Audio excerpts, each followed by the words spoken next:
Chairman of the Mississippi Board of Education, present here in Jackson, Mississippi at the Department of Education. The meeting of the Board of Education is being held today, Thursday, October 15th, 2020 at 10 a.m. via teleconference and video means pursuant to the Mississippi Code Section 2541.5. Notice of this meeting was posted in accordance with state law and included the date, time, place, and purpose of the meeting and identified the location of the meeting available to the public. An audio recording is being made of this meeting and minutes of the meeting will be recorded. This meeting is also being live streamed. As a reminder, please silence your cell phones. Dr. Carrie Wright is present also here in Jackson, Mississippi at the Department of Education to participate in this teleconference meeting. We'll do announcement of quorum. As I call the names of board members, please state the location of your presence for this meeting. Ms. Rosemary Altman. I'm present in the boardroom at MDE. Dr. Angela Bass. Present in the boardroom at MDE. Dr. Karen Elam. Present in Jackson, Mississippi. Mr. Glenn East.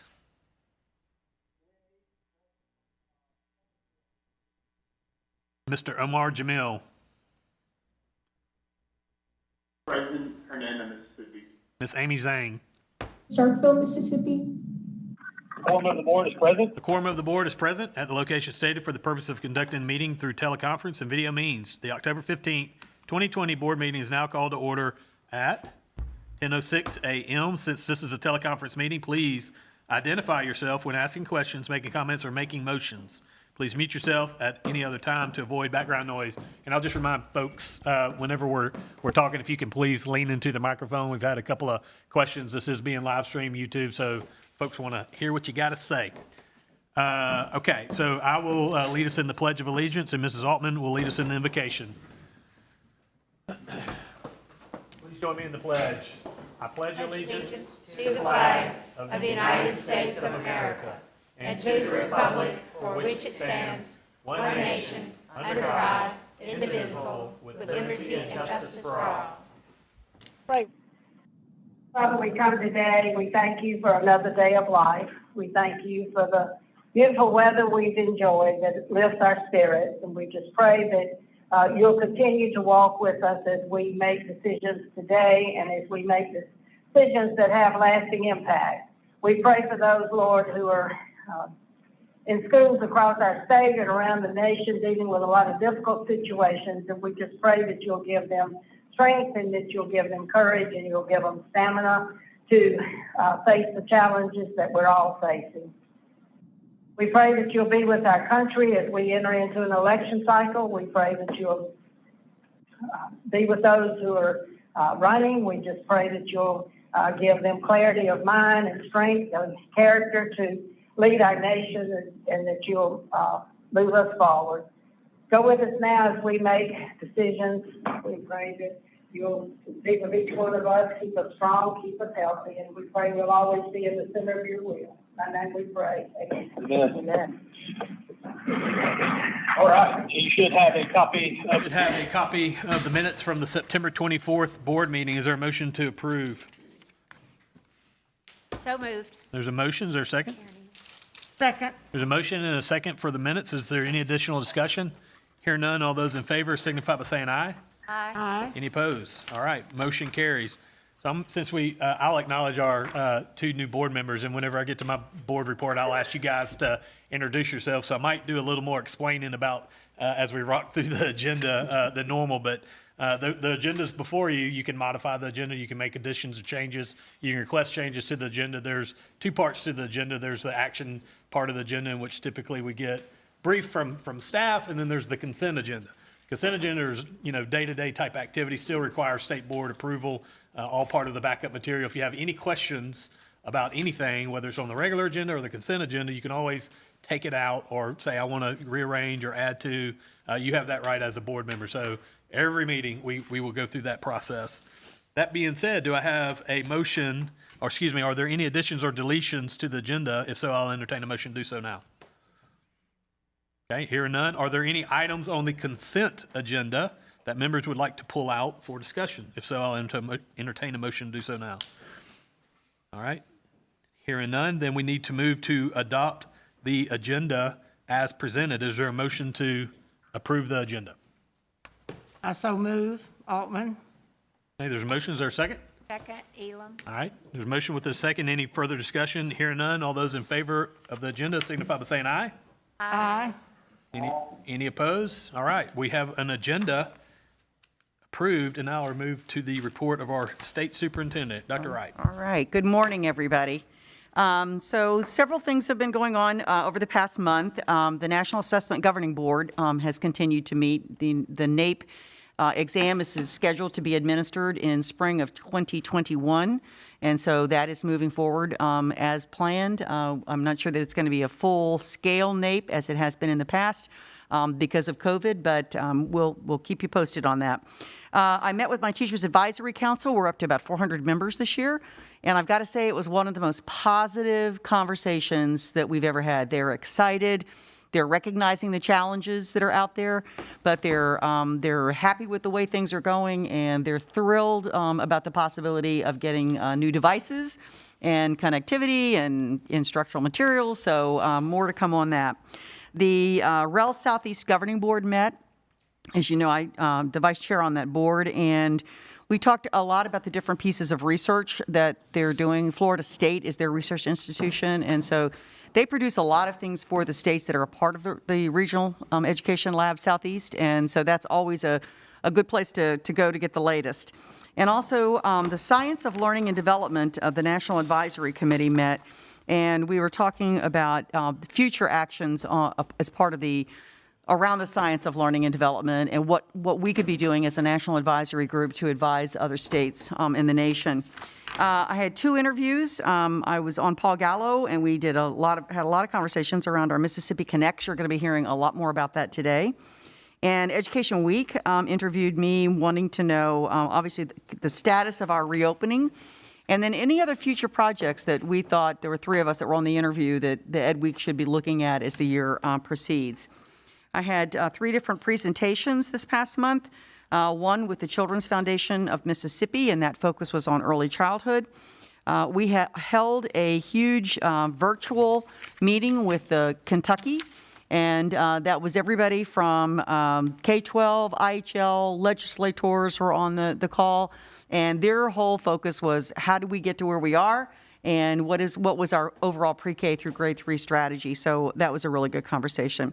And then last but not least, I was on a webinar for CCSSO where we were talking about accountability and what would accountability look like across the nation this year. They had assessment on the first day and accountability on the second. And now I want to bring you up to date. John Cramen, if you would please come up. I want John to give you a quick update on Mississippi Connects. So John, you're on.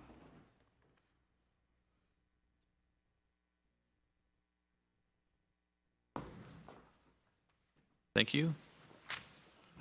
So it's good to be here before the board again to talk about Mississippi Connects. There are a couple quick things to update you on. One, we have not only been putting out the information about the Mississippi Connects and the SB 3044, which is for the devices and the software and professional development and so forth. We've also released information around the HB 1788, which is the connectivity money. Dr. Gavin's team and my team have been working with districts to get that information out, so that is underway. I believe that the allocations have been distributed to the public schools, the private schools or independent schools that were provided to us by the Mid-South Association of Independent Schools, as well as the Choctaw Nation schools. The second thing is that we have been working pretty hard with Pete's team, Pete Smith's team, regarding communications, not only with the media, but also with legislators who have been very excited to go to our schools where the devices that are being delivered are arriving. Pete and I were actually just communicating right now about a truck that's on its way to Canton, and the legislators are there, anxious to see that arrival. It was scheduled for 15 minutes ago, so it's running a few minutes late, but it'll be there soon. Must be traffic. And we've been putting a lot of information out on our Mississippi Connects Tech webpage, including today we had a webinar around the statewide filter we've stood up through this program so that all districts can put any device, all devices, those purchased through this program as well as those that they already have through a statewide filter so that all traffic can be SIPA protected to keep the kids safe online. The big news is the deliveries. I know everybody's anxious about that, so I want to give you an update on that. So I'm going to break it into 3 categories. We were Chrome devices or Chromebooks, There are Windows laptops, which are related, but slightly different. Those are both coming through our partner, CDWG. And then there are Apple devices, MacBooks and iPads, which are coming through, of course, our other partner, which is Apple. So as of right now, all but about 7%, 6.5%, 7% of all Chromebooks are in the United States. So we've ordered 205,000 Chromebooks, and over 136 are in the United States under our control, and we've already delivered an additional 55,000 units, or will have by the end of this week, including Canton. So we're making great progress on that. So we only have about 13,000 left to get into the United States. And so we're on our way, well on our way on the Chromebooks. On the Windows laptops, there are a total of about 65,000 Windows laptops. We have 60% of those, or a little over 60%, so just over around 40,000 are in our control here in the United States, and the remaining, call it 25, 26,000 are on their way. They should be here in a couple of weeks in the United States. And the last is the 50,000 or so Apple products. About half of those are in the United States right now, and by the end of next week, about the first 20% of them will be delivered. So we'll be at 20% delivered, hopefully sometime by middle of next week, followed by the remaining, there's another 30% that are in the United States that'll be coming in probably within the next week or so of that. And then the last half of those products should be coming in here in the next couple of weeks, and then making their way through the process. One thing just to remind everybody about is that the devices not only have to come here into the United States, but then we begin to enroll these devices in the various software solutions that are in place. And I think we have a video that we're going to be showing here in a few minutes that Dr. Ray will be presenting. It's Spotlight. And it'll walk you through that, basically the process of getting those devices to the kids, which I think it's better for you all to see it than for me to tell you about it. So that's my update, and happy to answer any questions. Just the one question I have is on delivery date. We still, I mean, I've been throwing around November 20th. Is that date the same, or is it earlier? We talked about it maybe being earlier the last time. Sure. So the contract date is November 20th, and that's the Friday before Thanksgiving. We are hoping that we're going to make most of those deliveries by the first week in November. The remaining items are staggered into perhaps that second week in November. We have that last week as a buffer in case we get behind. So we're hoping that most of them will be delivered, this month or by like the 6th of November. Okay. The remaining kind of stragglers will hopefully get in there, the week ending on November 13th, but we do still have a week's buffer before that deadline. That's still then 10 days ahead of the reimbursement deadline of December 1st to get that information supplied to us so that we can do the reimbursements. One of the things I'd like to ask the department to consider doing is when that actually happens, like sometime very soon after that, let's have a big freaking deal about it. Like I'm talking, I see, media, steps of the Capitol, rah-rah, I'd love for some of the local, folks who are like, gosh, without this, we would have been able to, whatever, I let that, the marketing communications people figure that out. But like, I can't tell you how many people I talk to all the time, and when they ask how things are going, this is what I want to talk about and how impressed they are with how it's going. And so we should absolutely make this the biggest possible deal we possibly can then. So we're talking like, or in our next meeting's the 12th or something. I don't know if it's around our board meeting or if it's, whatever the timing is. I would be very happy to report at our next board meeting that everything had been delivered, but, fingers crossed, and we're working pretty hard to make sure that we're staying John, close why to don't it. you also let them know about the legislators that visited the warehouse and how impressed they were? Oh, Well, sure. Before we go to that, Yeah. what's the total number of devices? So I the- mean, not by name brand, but just total. Sure. on So the we have 320,000 units that are being ordered directly through our program, and an additional 70,000 that the districts have ordered on their own or independently, which the law provides for. I would say that even as late as it was Monday or Tuesday, we got the most recent request for districts that are realizing that devices are not coming any other way but ours, and that they had ordered additional devices independently, which of course is their prerogative, but they are asking if we can somehow add their order to ours so that they could get it delivered in our timeline. And so we have a little bit of a buffer that we've been encouraging all districts that are anxious that their devices may not arrive in time that they've ordered independently to reach out to CDWG if they are in fact Chromebooks or MacBooks, or to reach out to Apple just in case. I think, to see if we can accommodate them. It may not be exactly what they ordered, right, because we don't have every possible flavor of device available, but we do have some devices available. The one thing I'd also would just sort of mention as a quick aside is that Apple, just to make sure that, things were exciting for the project, that they were discontinuing the Gen 7 iPad, but they were releasing the Gen 8 iPad that was released since our last meeting. They've upgraded our entire state order to the new Gen 8s, and we'll still be on track. So That's good that gave me a news. little bit of heartburn when I first heard, kind of the things, but so far we're tracking that that's going very well. And so not only will they have, the districts that ordered iPads have iPads on time, but they will also have the latest, greatest iPad available for Apple. So we're pretty excited about that. And so the entire order was just simply upgraded without any, logistical disruption or Cost. inconvenience for the districts. Or cost. Or cost, right? No, the cost never goes up. The cost always goes. You either get a better device for the same price, a lower price, or a faster delivery. That's the ratchet that we're always using on this program. And I did hear as of yesterday that the new delay orders that people are hearing around the country is now April for devices. So for some people who are putting orders in, it's now April. We're getting ours now, this month, with a few kind of straggling in next month. That's because Mississippi has all the production tied up. That's right. I would hope that information would be passed or leaked to the auditor's office.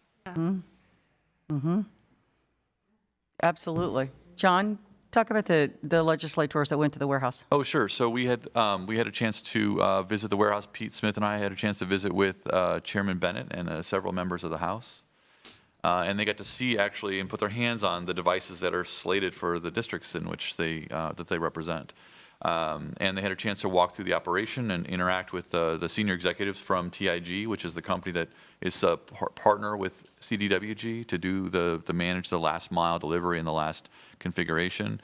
And so they actually have on-site senior leadership from that company have come to Mississippi, and they've set up shop here to make sure that we are maximizing our efficiency. We're trying to get to 10,000 units a day processed here in Central Jackson we should be hopefully up to, I think we're about 125 employees here locally, and that we should hopefully be increasing that to 140 or 150 employees and opening up additional sort of shifts to keep this process going. But our goal is to get to 10,000 units a day, processed and out the door to schools.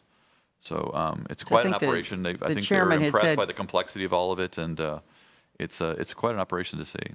So the chairman apparently had wanted to have a hearing later in the fall, and I think after he saw what was going on, he said, "Oh, no, we need to move this up earlier so that the word can get." To your point, Jason, the word can get out about the great things that are going on here. Massive logistical undertaking in which we are killing it. We are killing it. That's right.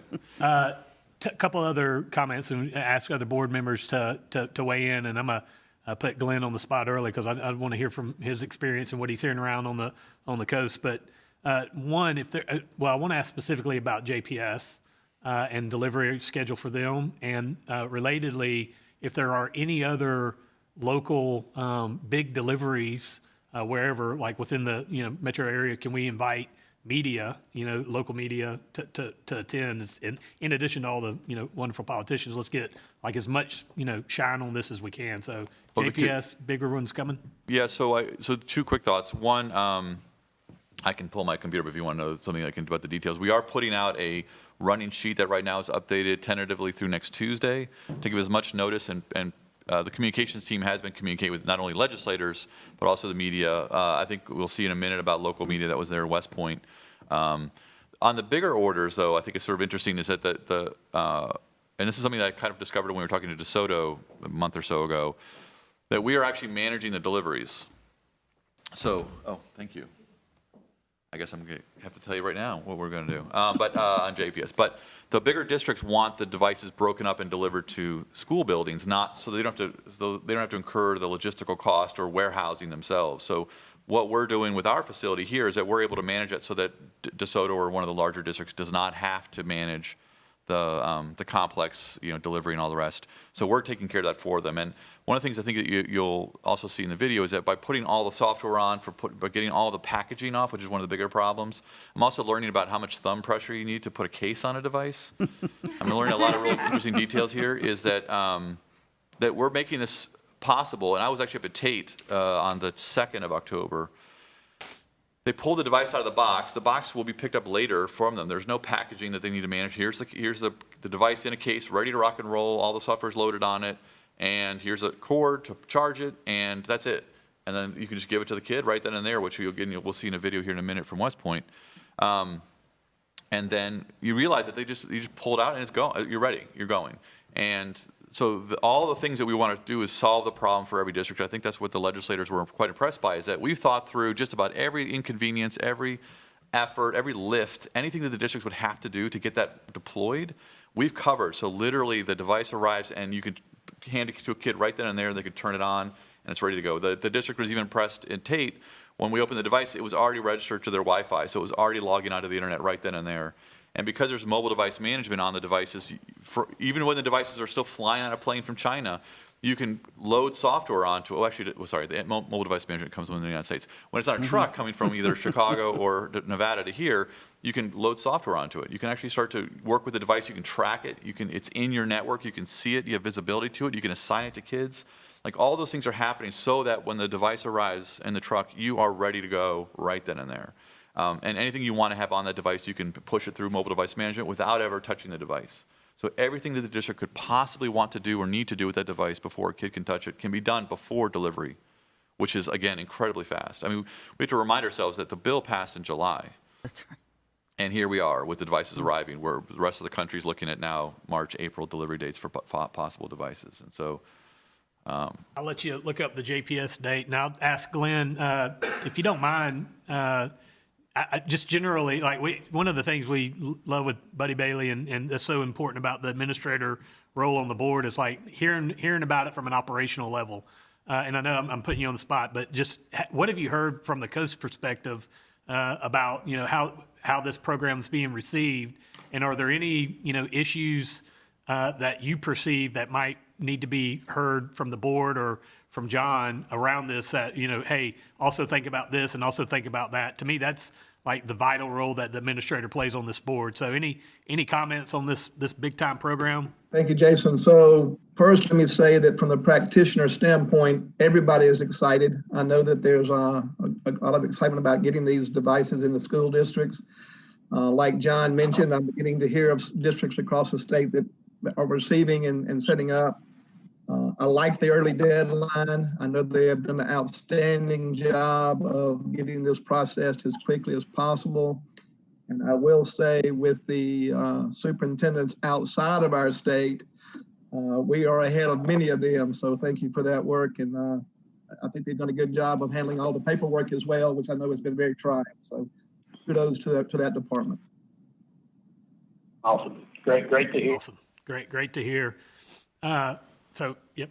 Yeah, so JPS is not yet, we've scheduled through next Tuesday. Okay. And they're not going to be delivered in that time frame. But as soon as we get that clarification, hopefully by tomorrow, we'll have the rest of next week mapped out, and we'll know soon enough. Yeah. But the list is running live, and legislators have access to it, and our communications people have access to it. So, but it's moving based on a number of criteria, including, do we have everything worked out with the district in terms of the software and the registration of all the different things that we need, as well as which device they've ordered relative to when it's arrived, because there's about 10 different SKUs that on the Chromebook side and Windows laptop side that they've ordered. So when you've ordered that device and that device arrives, and if you've met all of your, kind of prerequisite steps that you have to take, then it's just simply in the order in which all that stuff is done. So I don't have JPS quite yet, but we can let you know as soon as it is. When you book JPS, will you please invite the board? I would like to personally come if I'm available. Of course. And I'd like to, again, it's such a big district, and, obviously they're virtual right now, all virtual. So I think that would be a big deal. That would attract a lot of attention.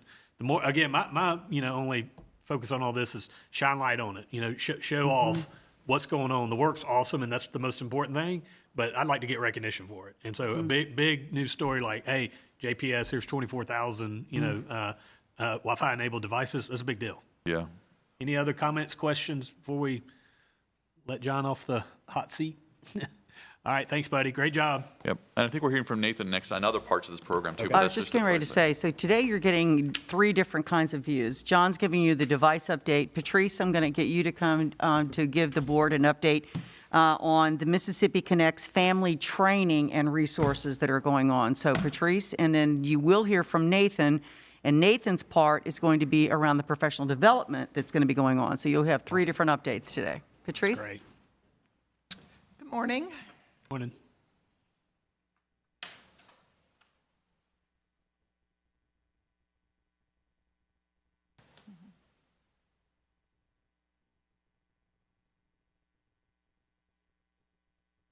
I wanted to bring the board an update on the work related to family training and resources as part of the ongoing Mississippi Connects digital learning plan.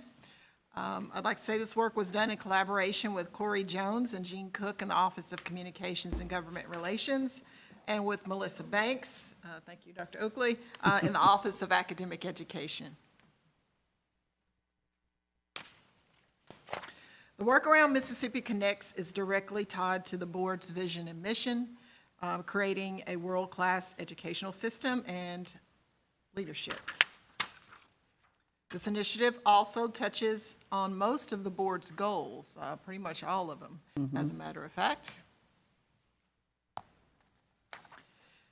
We work to create the family training and resources mentioned as one of the district benefits for Mississippi Connects, professional development for parents to support device usage in home and at school.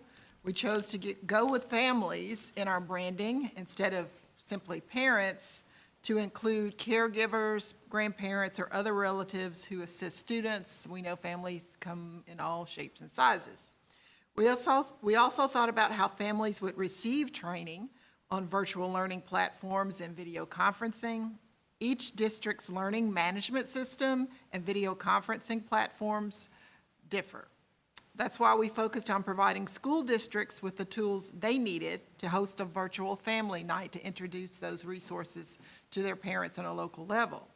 As a parent myself, I am more likely to sign up to attend a virtual training from my school district about their learning systems than I would from a state agency, because it would vary by usage.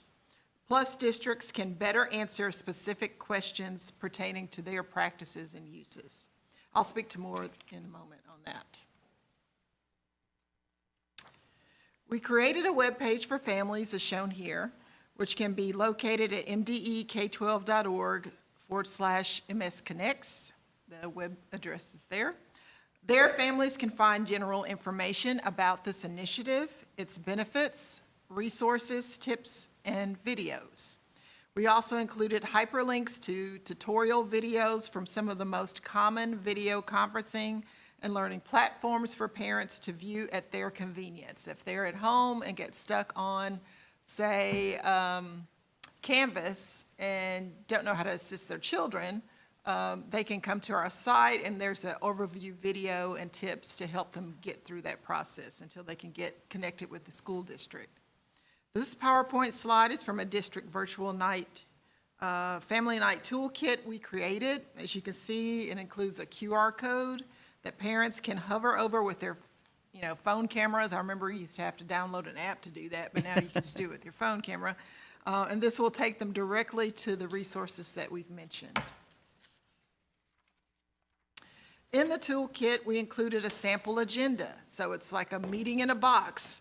All they have to do is use the materials we provided for them. You have a PowerPoint framework, videos, social media posts to promote the virtual meeting. As I mentioned, we call it a meeting in a box. We wanted to make it as convenient and simple for districts to use as possible. All districts need to do is keep, supplement, or discard the content as needed. This is an example of a slide districts can personalize if this is their learning platform. We even gave them guidance on how to put the information in there. Some of this may be difficult to see on the screen, but this is the basis of our tip sheet for families for at-home learning. The tip sheet guided development of an overview video and 5 separate videos that dove into each color-coded topic more. A hat tip to Melissa and Corey for the design on the tip sheet and the videos. And I think we have coming up a sample video to show you. I need some assistance so you can get an idea of what families will see as far as tips on how to help their children at home.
That concludes this presentation. If you have any additional questions, I'll try to answer.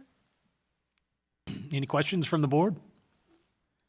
This is Angela Bass here in the boardroom. Call. I think this is great. Do you have plans for how to track how many districts are using it, or how many families are engaging with it? We will follow up with districts and Plus we have analytics based on the number of hits we have on the site as well that we monitor, but we will definitely follow up with districts. We monitor that to see if they use our, resources that we provided.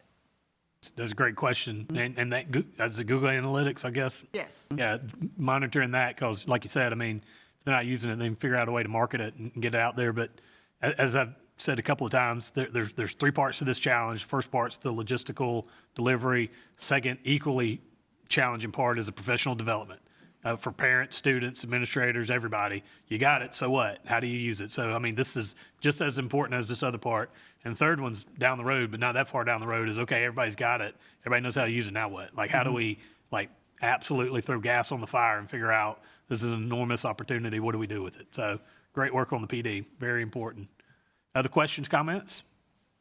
Two more things. One, recognition. I want to recognize our board chair. Our board chair was selected in the 2020 top 50 most influential in Mississippi. So congratulations, very Dr. much. And now I want to show our video for that we've. It's a promo video of Mississippi Connects. And I also want to say that the plane that you're going to see landing is carrying our computers. So that's how detailed we got in this.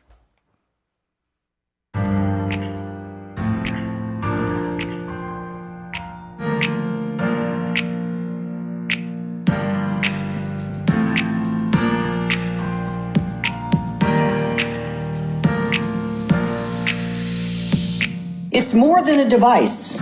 It's a connection between students, their classmates, and their teachers. It opens a seamless exchange of teaching and learning, whether in the classroom or at home. Every child, regardless of where they live, has a right to the resources they need to be successful in school. A global pandemic forced every state in the nation to reimagine teaching and learning. Where many saw challenges, Mississippi saw opportunity. That's why the Department of Education developed a statewide digital learning initiative to provide technology to every Mississippi student. A project which would have normally taken up to 2 years to plan and implement was completed in weeks. How did that happen? The same way historic academic progress in Mississippi happened, through hard work, commitment, and collaboration. The Mississippi State Board of Education supported and approved MDE's detailed, comprehensive, and coherent plan. The Mississippi Legislature acted quickly to pass legislation funding to fund the digital plan called Mississippi Connects.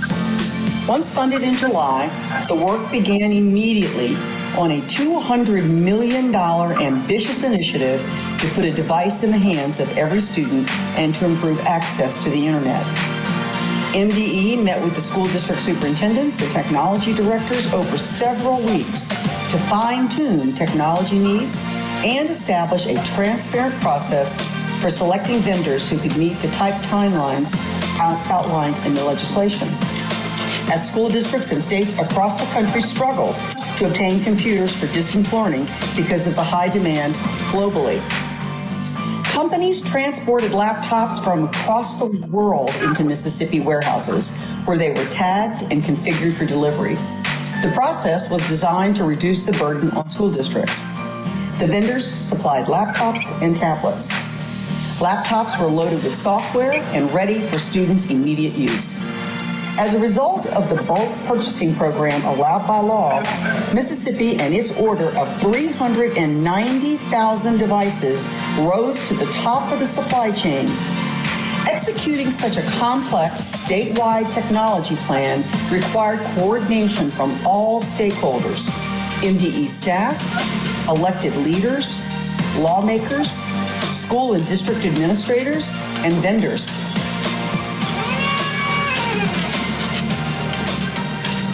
The result was device delivery in the first district by September the 30th.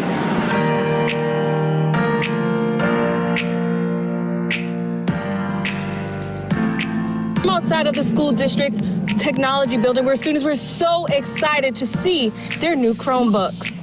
It's just going to be cool to get a new Chromebook. Dontadian Ivy goes to 5th Street Middle School on a hybrid schedule. He's in the 2nd grade. Dontadian said getting a new Chromebook will help him do better in school. It can help me access more, and I won't have to just sit there and then I may miss something, and then I can just go back wherever I need to and just find it. Brayson Creer goes to Southside Elementary. He believes new computers will help him and his classmates. Computer I've been having to use is an old computer, so it's not able to load as fast as a new Chromebook would, so I'm happy that I'm able to get one. The state's legislature awarded $200 million for the Mississippi Connects digital learning plan. West Point District Superintendent Burnell McDonald said over 2,000 Chromebooks were delivered today. Students through 3rd and 12th grade will get one. Students in pre-K through 2nd will receive iPads next. McDonald said he is thankful students will have the devices they need to succeed. It's an exciting time for us. It's almost like Oprah at Christmas, where we tell them you get a Chromebook, you get a Chromebook, you get a Chromebook, and we can back it up. Students will get the last batch of devices by November. In West Point, Alexis Jones, WTVA 9 News. Mississippi has proven that with the right leadership, public and private partners, and support from schools, there's no challenge that we can't overcome. We have done extraordinary things over the last 7 years. The national spotlight is on public education gains in Mississippi as student achievement rises. In every area of focus for improved public education, early childhood education, reading. Last year, 100% of my students passed the 3rd grade reading assessment and were better prepared for 4th grade. We are the class of 2028. There you go, there you go.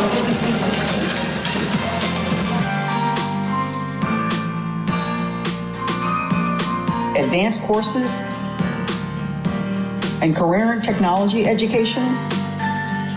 We are challenging students to reach higher, and they have surpassed expectations. Now it's our turn to ensure that they have the resources that they need to excel in a digitally advanced workforce. But this is only the beginning. We have a long road ahead of us as we continue to collaborate with partners to provide teacher training and internet connectivity in rural and urban areas. Ensuring that an initiative of this magnitude is successful takes time, but it can be done. We've already shown what can happen when there's a singular focus on changing student outcomes and putting students first. It's the first chapter in the story of Mississippi Connects. Stay tuned.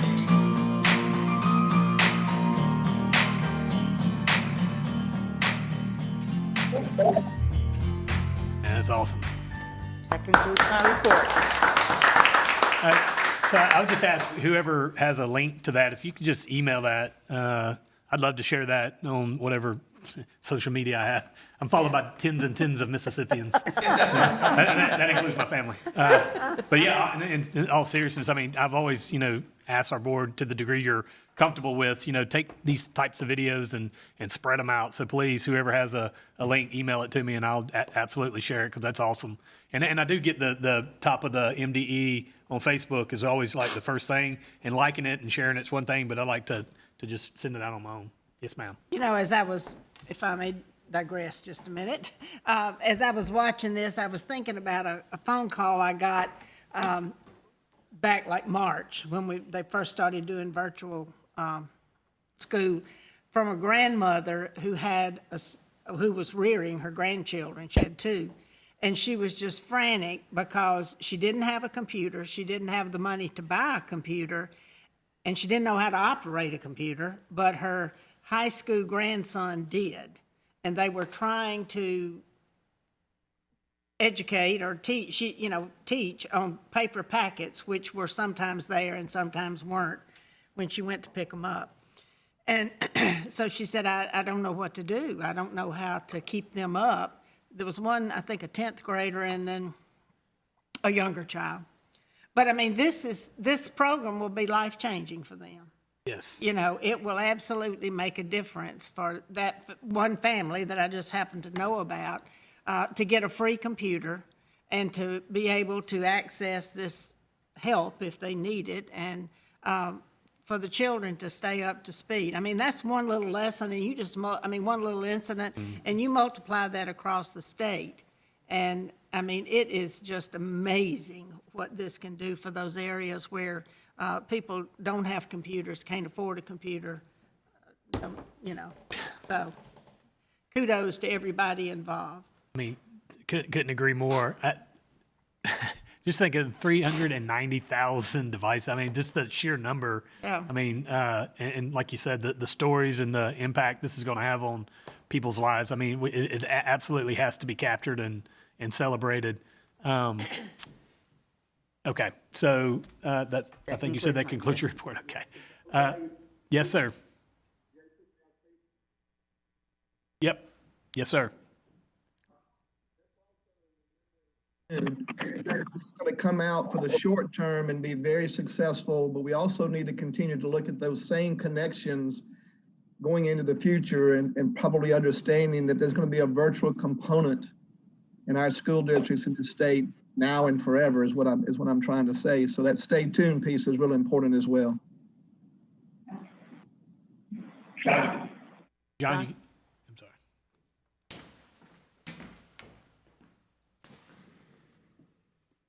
Thanks. I just wanted to add a comment onto that this story does not end, as Dr. Wright said, in a couple of weeks when these devices arrive. And I know that Nathan's going to be talking about professional development a bit. These devices are fully insured and protected and warranted and will be serviced over the next 3 years. We're going to have professional development over the next 3 years. We're going to be working on getting content into these. So this is not a story about computers. This is a story about teachers and students, as Dr. Wright talked about in the video. We are trying to connect our teachers and our students so they can continue learning to Rosemary's point about getting this family connected. So this is just a means to an end, but our commitment and the design of all of this and how it all fits together really is meant to be a 3-year initiative so that every kid, no matter what happens in the next 3 years, will be able to continue to learn. And the gains that we've made over the last several years will continue to grow in the state, and our success will continue. So this, to me, the devices are just a piece of this puzzle. They are just a tool as part of an overall strategy. And so I think it's important to stress that this is not just a story about planes landing and boxes being delivered. So That's how we're going to use it. One question I was thinking of a second ago. Can we, the question I have is, I know that we are all one-to-one now. I mean, we will be, one-to-one. So that's also a huge deal. To be able to say our state's one-to-one, do you know if other states are entirely one-to-one? Are there there's 10 states are maybe we're the first? No, I think there are states that have made these initiatives happen, like whether they are sort of current, like where they are currently. I know that from a statewide initiative, this is the largest ed tech initiative in the country in the last decade. Oh, wow. But whether or not other districts and states over time have gotten to that point, I think it's probably pretty fair to say that I was on the phone with a Connecticut CIO last week, or maybe it was earlier this week, and they wanted to get to one-to-one or close to it, but they only needed like 60 or 90,000 additional devices, and we're able to try and get their hands on. They're coming behind us trying to roll that out because of a set of orders that were available for Connecticut. But that hasn't happened yet, and they're on the way towards doing that, but they only needed 60 to 90,000 units to get to one-to-one in that state. So I think there are examples of that with a little bit more help. Some states that have a lot invested already can go, but nothing has been at the scale and in these sort of circumstances and on this timeline. I think that's what makes, our initiative unique, I'd say, in that sense. Great. Other thoughts or comments? Okay. Well, thank you very much for that awesome report. And we'll now move to the report of the chair. And I would like to welcome again our 2 new board members. We're so thrilled to have you here, Dr. Angela Bass and Mr. Glenn East. I'll just, ask you guys both just to spend just a couple of minutes, just introducing yourself, background, just to the degree you're comfortable. I'm Dr. Angela Bass, and I'm a native Mississippian. I'm from Tunica County originally. I went to high school in DeSoto County, and I currently live in Jackson. I've been a teacher in Tunica County, DeSoto County, as well as an administrator in Memphis. And I spent the past 5 years or so working as a policy director at Mississippi First. More recently, last year, I became the executive director of the Mississippi Early Learning Alliance. I've been working with staff members at the department since I've been working in policy, most often with the early education folks. I have a great passion for early education. I'm an advocate for early education. That's where my expertise is. I also have 2 small children. One of them is a 4-year-old. The other one is a 2nd grader here in JPS. And I'm just so excited to be here. Awesome. Well, welcome aboard. Awesome.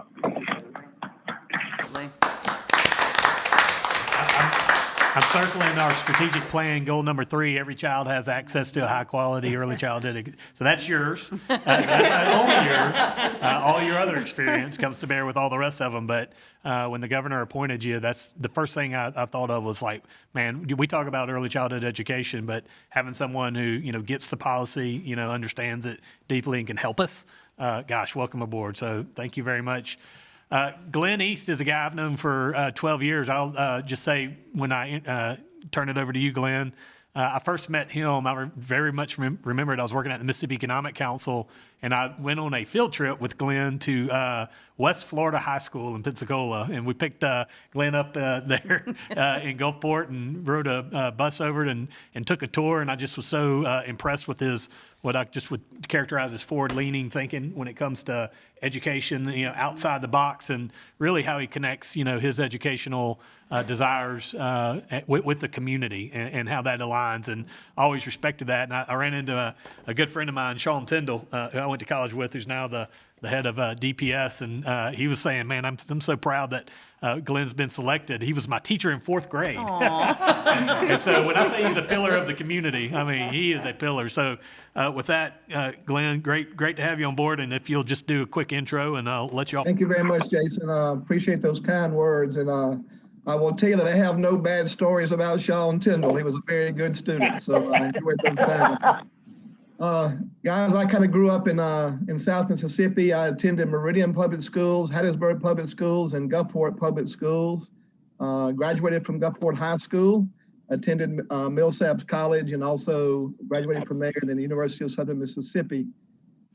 Jason's mentioned Gulfport is the career pathways, and I've kind of brought those into the state. It's great to be working with a team of individuals in Gulfport that has helped a lot of those initiatives get off the ground and move forward.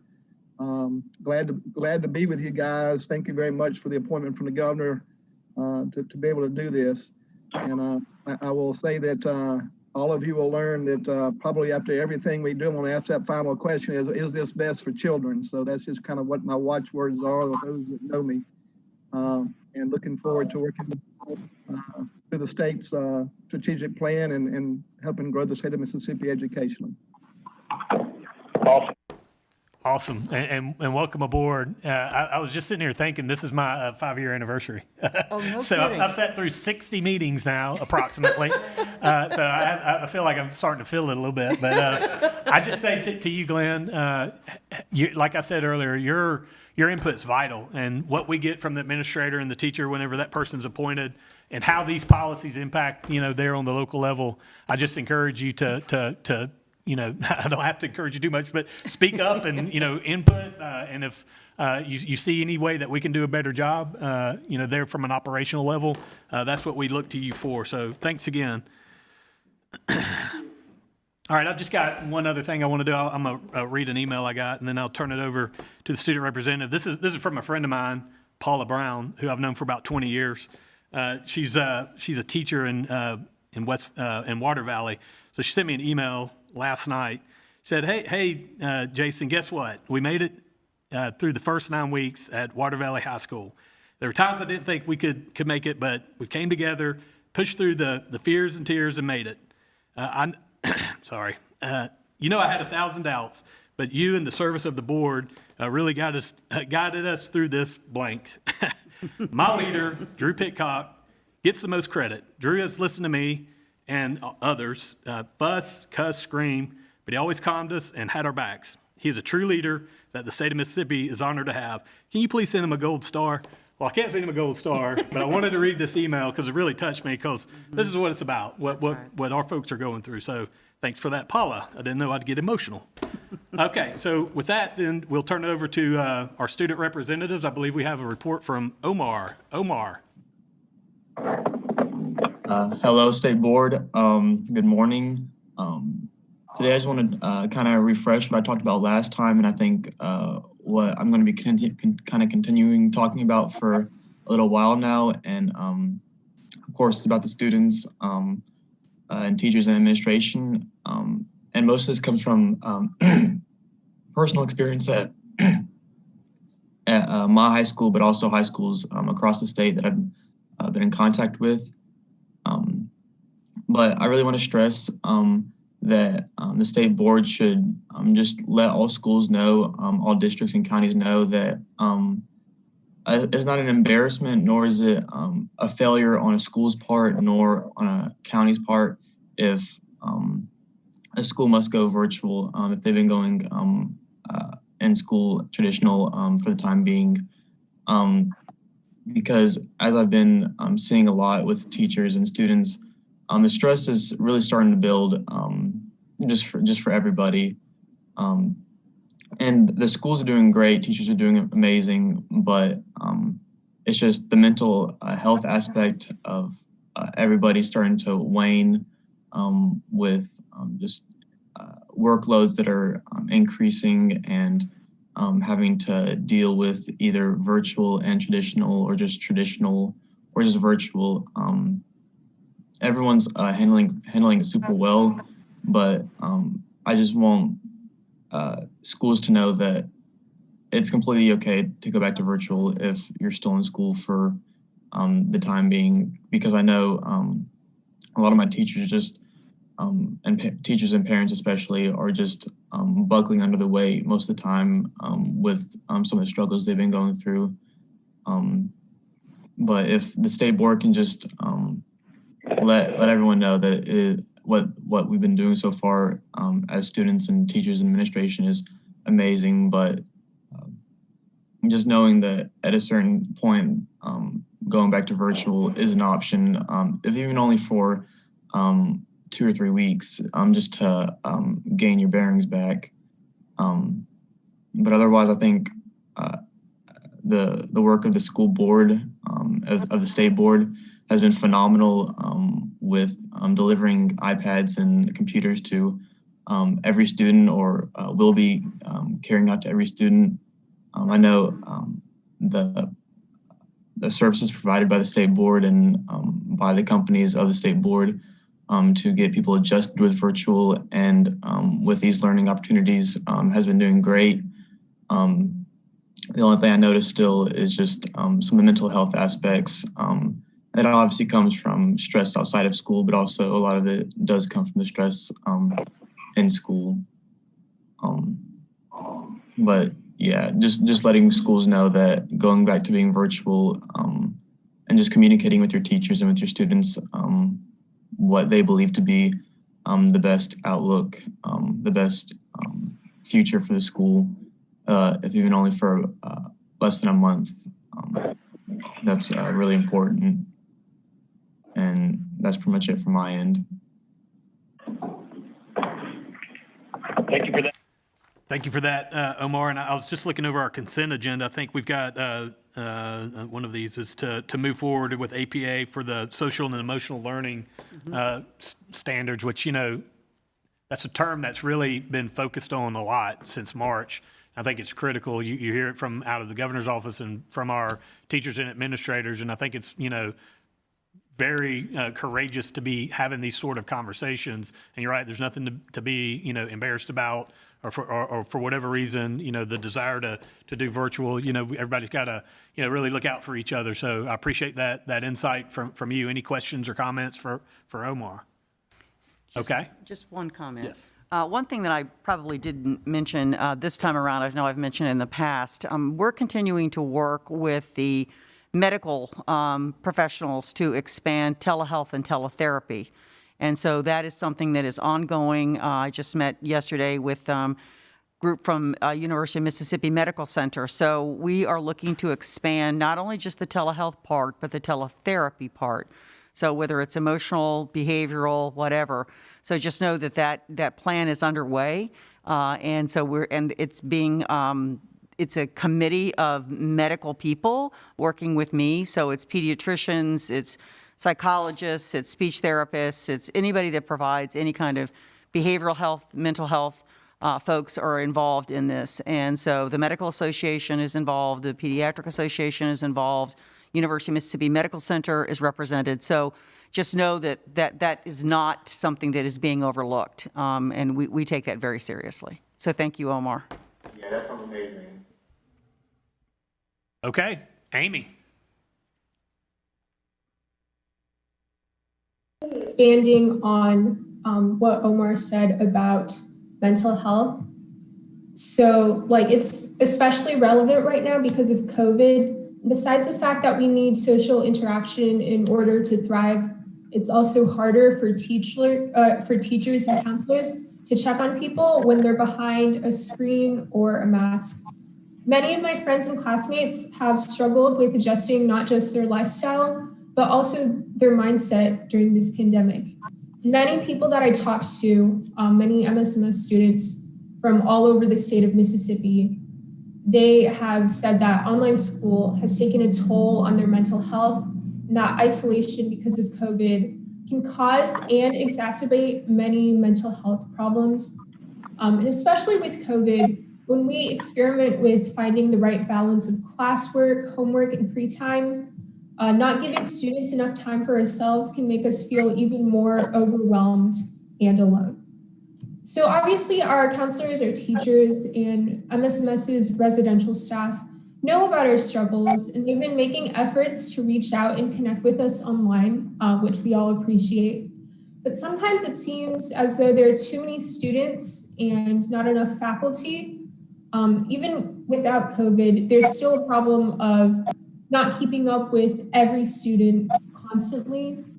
From what I've read about the Department of Education's policies for academic school counseling and support services, the focus on the teacher and faculty side seems to be on training teachers. And I think that's necessary, but I also think that too much training can shift a teacher's time and energy away from education, which should be their overall goal. And additionally, not all students have a teacher that they can trust and that they can confide in. So instead, I researched a bit, and I found that organizations like Counseling Today and colleges like Georgia State University and the University of Massachusetts, they recommend for counselors to have more responsibility on checking in with students. However, because school counselors can be busy with other responsibilities like helping with college applications, they also recommend that schools with enough resources hire mental health counselors. That way they focus on mental health while school counselors can work on other responsibilities. Not all schools can do this, but those that can, they can help build stronger relationships and trust between mental health counselors and students. Something else that I came upon in my research goes back to an earlier report about training parents to help their students as well. So like training parents to check in on their child's wellness and mental health. I agree that that's something that's very important, and I'm glad that the board recognizes that as well. So right now, even though COVID has taken a toll on the mental health of some students, we know that teachers and counselors are trying their best to help us through it. And we're frequently reminded that we're not alone and to reach out if we ever need help. I like that MSMS's counselors are checking in with students one-on-one, because recently my counselor and I emailed for a bit. We talked about school and how I'm doing, and I really appreciated that. I also think if MSMS had a mental health counselor, they could check in on students more frequently, but I know that might not be possible right now. So overall, teachers and counselors are trying their best under these circumstances, and the interaction we get with them, it's crucial for having a sense of community, having people to support you, and keeping our mental health afloat. Great report. Great report. Thank you very, very much for that. Other questions or comments for Amy? Great insight, though. Again, these reports are super helpful to us, just like I was saying to our superintendent there in Gulfport. Hearing from students, are vital. And I don't want you guys to think that just because during your report, this is the only time you should talk.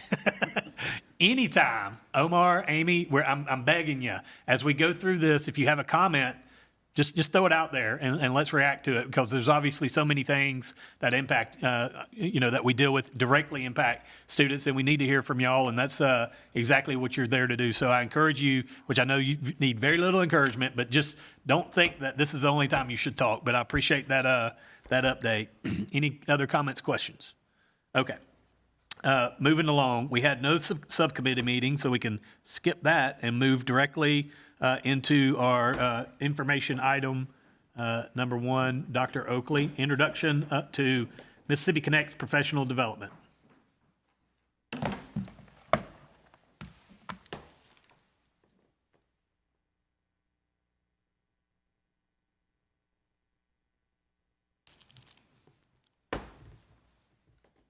Good morning. Morning. Mr. East, can you see from off-site?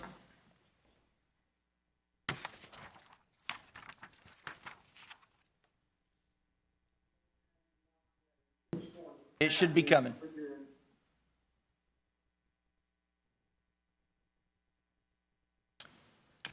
All right. So first off, I want to say thank you. Welcome, Mr. East, Dr. Bass. I sent a message out to staff earlier this week when y'all were announced as new board members, and there was resounding excitement to have your expertise and passion on the board. So we are thankful that you're with us. Mr. Craman spent time earlier this morning basically giving you the commercial for the car in the driveway with the ribbon on it at Christmas time. And so once you got the car in the driveway, you've got to do something with it. All right, and so I want to frame kind of where we're going with professional development, not just going forward with Mississippi Connects, but also want to give you a little bit of context about where we have moved over the last 7 months since the pandemic started, as we geared up for what we knew was potentially coming with a one-to-one initiative. This work connects directly to your vision and mission and goals as a state board. This is just the first, the device deployment is really the first of a number of steps that you've already heard a little bit about this morning. And so as we think about where this connects, I would argue this connects across all 6 of the board goals that have been set forth for the strategic plan. So first of all, the PD opportunities that have been in place and that have transitioned over time. Our Office of Professional Development currently offers a number of opportunities to districts, including face-to-face or virtual PD, online Canvas courses, follow-up coaching support, and PD on-demand options. Each of these supports is offered free to districts and to educators across the state. These are offered in areas of English language arts and mathematics and science and special education. We also have a number of offerings that are cross-curricular, that you might bring teams of teachers together into the same content. The face-to-face sessions are available directly to districts. These are typically offered to individual districts or groups of districts. These require an administrator to put the request into our office to get them scheduled.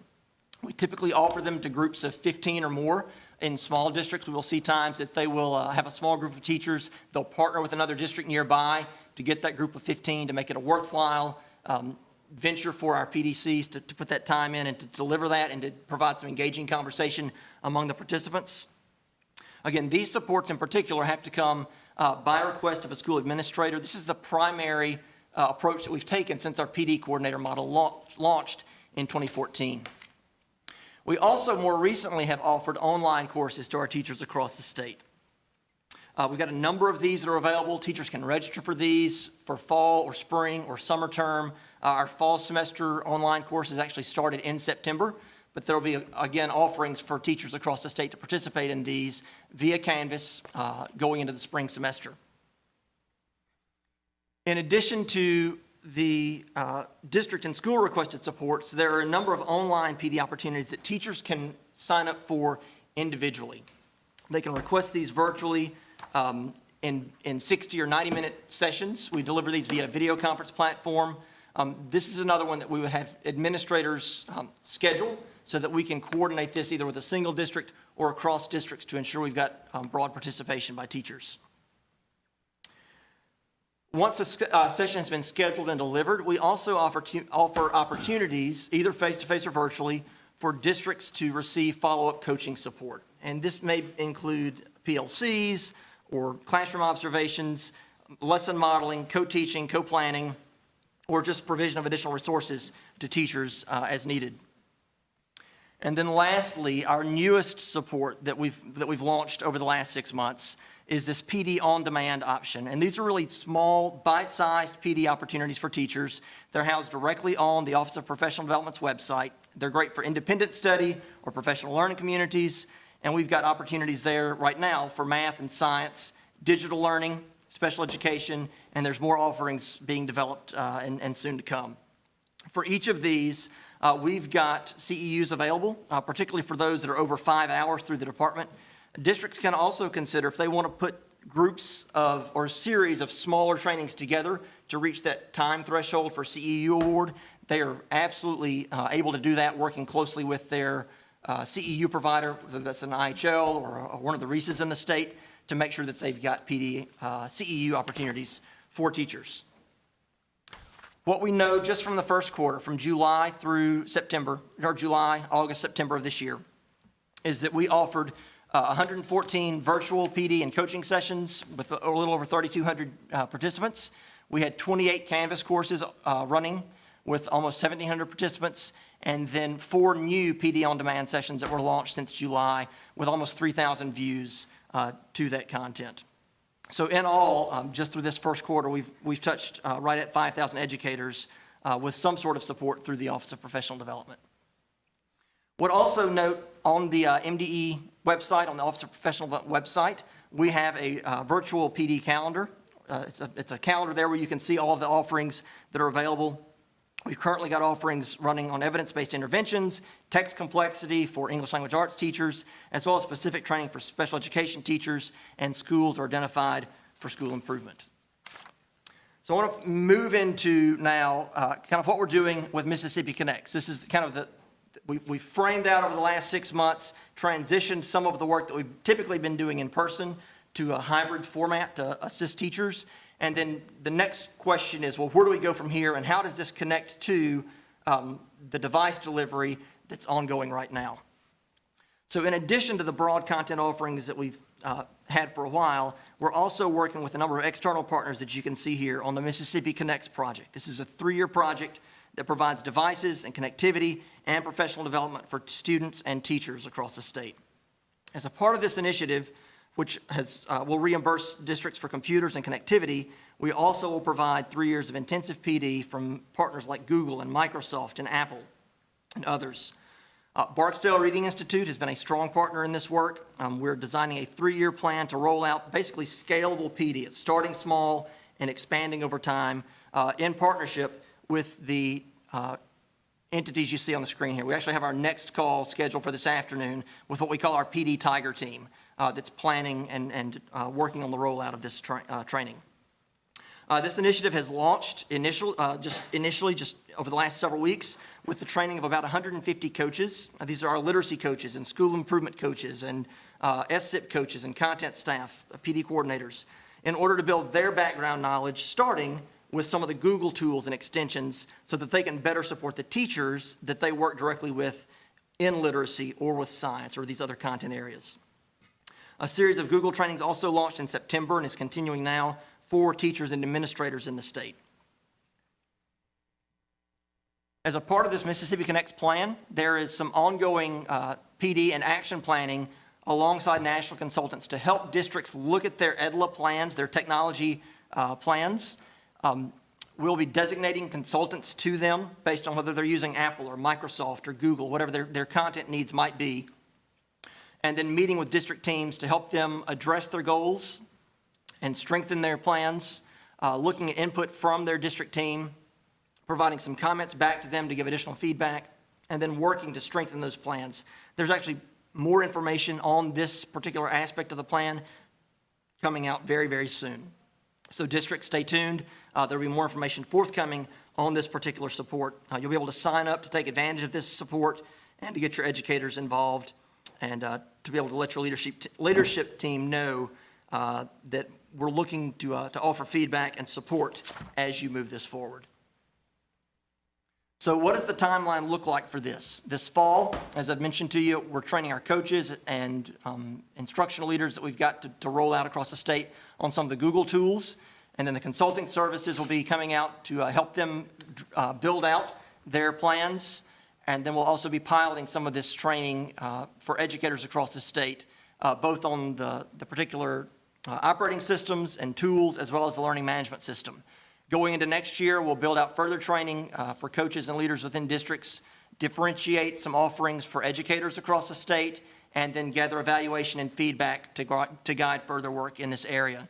We really want to see, when this is all said and done, development of local capacity for districts to have, through training of trainers model, the ability to continue to build their staff capacity in their schools and their districts.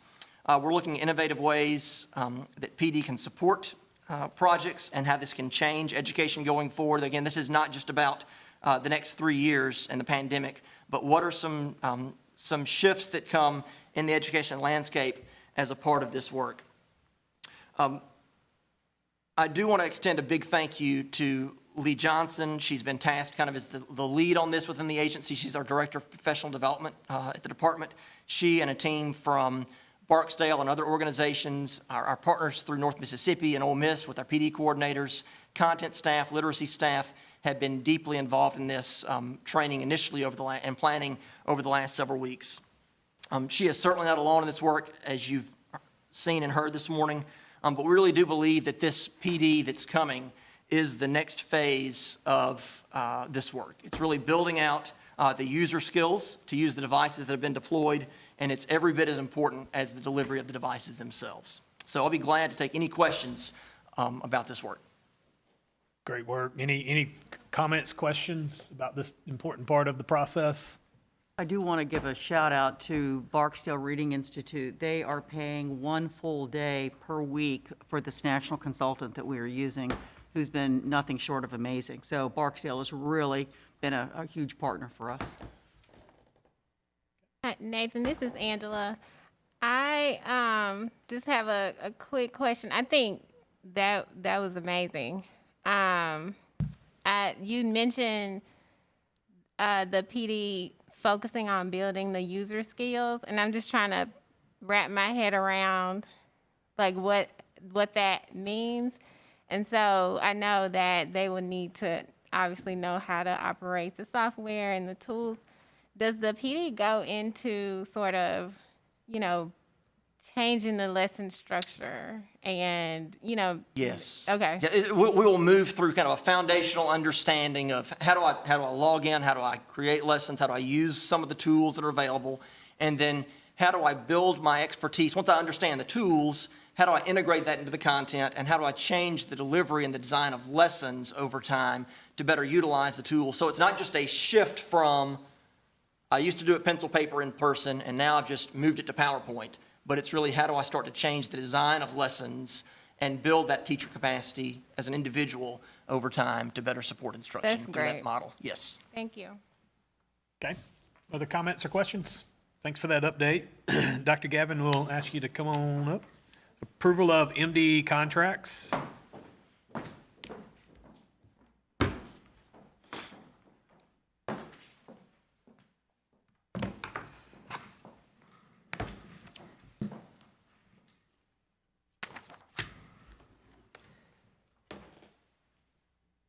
Good morning. We have 4 contracts coming before the board today for approval. The first contract is with GCR, and that is a contract in the Office of Child Nutrition. It's for the purpose of maintenance and support of the purchasing procurement system in the Office of Child Nutrition.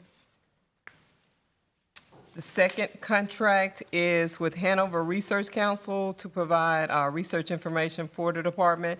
And this contract is for $45,000, and I know typically we only bring the board contracts that are $50,000 and above, but since this procurement came to the board last month, or maybe the month before, as a renewal, this time it went out as a new contract, but we did want to bring it back to the board so that you have clarity around that item.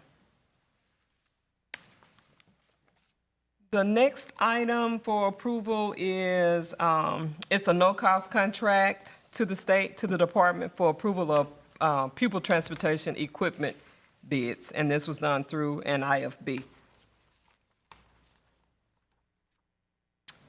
And the last contract we're bringing forth is a renewal contract, and it's with the National Center for the Improvement of Educational Assessment, and this is year 3 of a 5-year contract.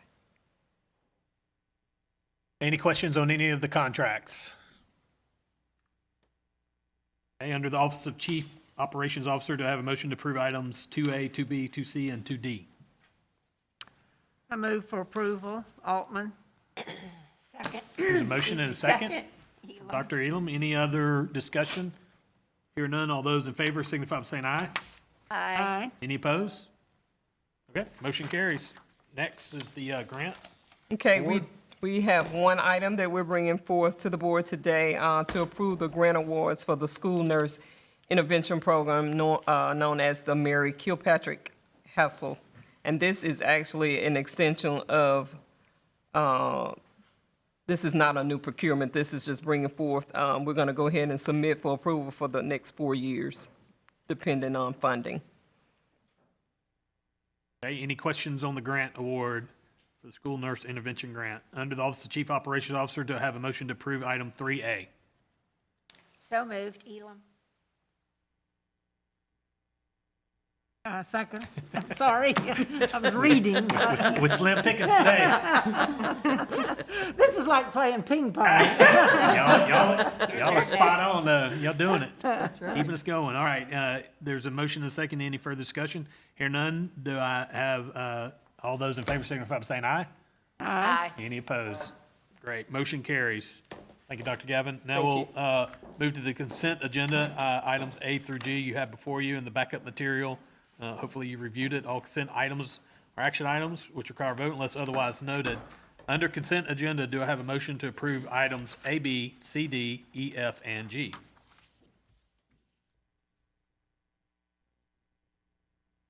So moved. Elam. Okay.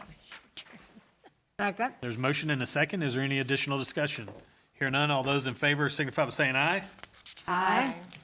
Any opposed? All right. Motion carries. Now we'll go into consideration of executive session. I move that the board consider making a closed determination of the need to enter into executive session. Hey, there's a motion. Is there a second? Second. There's a motion. There's a motion and a second from Mr. East. All those, any discussion? Hear none. All those in favor signify by saying aye. Aye. Okay. Any opposed? No opposition. Motion carries.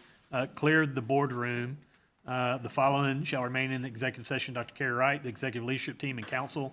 Other individuals may join the executive session on certain matters.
approve the appointment of an Ed Bureau Director to serve as Director of Compulsory School Attendance and Enforcement. That's Dr. Lorinda Harrison. And we also had brief discussions on strategy session or negotiation with respect to prospective litigation issuance of appealable order, investigative proceedings by public body regarding allegation of misconduct, according to Mississippi Code. All right, next, we will talk about any reported meetings attended since our last meeting. I don't think there were. There is one approval of attendance of a meeting I have virtually next week. NASB is meeting, and there is a fee of $125, so I want permission to pay for that. And I'm presenting on, John, our Mississippi Connect and the whole, experience of the, it's the purpose of the discussion is around digital divide, but we have an FCC commissioner on the panel with me, and then a board member from Arizona and a couple other folks. So that's, again, a great opportunity to shine the light on big things happening. So I'll need approval for me to attend that meeting virtually. So moved. Elam. Motions or second? Second. Second. And pay for it. $125. All those in favor signify by saying aye. Aye. Any opposed? All right, thank y'all. Motion carries. Mr. Chairman, may I make just a comment? If you recall some weeks ago when the Lieutenant Governor came and expressed his concerns about career and technical education, I invited him out to Clinton High School last week to see our new career and technical facility, and he came. He and Leah Rupp Smith came, and so he toured all of it and was very impressed. And so I think he has perhaps a better grip on what's going on with career and technical in school districts now. And it was fun to see him interact with the students and the teachers and all that was going on, so. Very good. Good idea. Thank you for that. Okay, lastly, other business. November board meeting will be held on November 12th, 2020, here at Central High School building, starting at 10 a.m. If there's no other business, I'll entertain a motion to adjourn. So moved. Elam. Second. There's a motion and a second. Any further discussion? Here none. All those in favor signify by saying aye. Aye. Aye. Any opposed? Motion carries. We are